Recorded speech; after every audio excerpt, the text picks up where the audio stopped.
Fear is the emotion that comes with being in danger or thinking you're in danger. What's really interesting about fear is that it's actually not connected to the level of danger. I mean, the most obvious example are phobias. I'm really scared of spiders, terrified of spiders. I have been since I was a little kid. They're not dangerous at all, but I'm deeply scared of them. Fear is horrible. I hate feeling scared. In the situations I've been in Africa, it wasn't really combat so much as individual confrontations at the end of a gun, where I thought someone was going to, that I was going to be shot. And in those experiences, I just kind of went numb.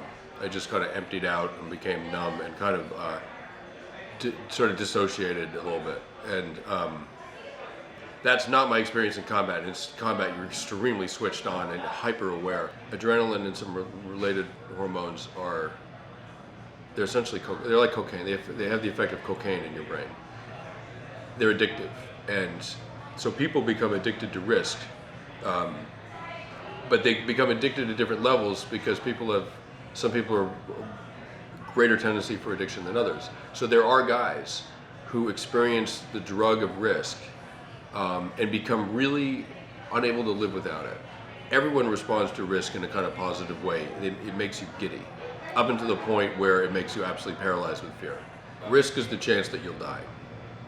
And that's actually something that all of us are running all the time. If you are in situations where people lose their life, if you almost lose your life, my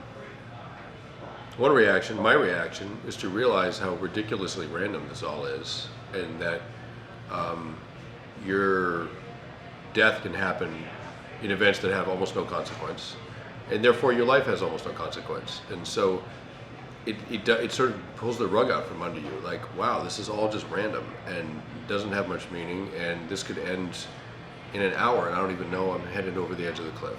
And so it gave me this like kind of existential paranoia, and it made me take my life, such as it is, way more seriously. There's nothing at all preventing me from dying. I mean, I bullet hit 3 inches from my head in Afghanistan, into a sandbag, and it kicked dirt into my face, and the angle that produced that shot rather than the one that would have went through my forehead is probably too small to calculate. No one's looking out for you. And when I realized that, I just had this understanding that what happens is going to be the result of choices I make, and I should be really, really deliberate in those choices. I mean, the two things you're not supposed to say on camera in the media is that you're a liberal or you're an atheist, apparently, like in this country right at this moment, and I'm both of those things. And I feel like there's, I have some very sort of articulate reasons for both of them, and I say it proudly.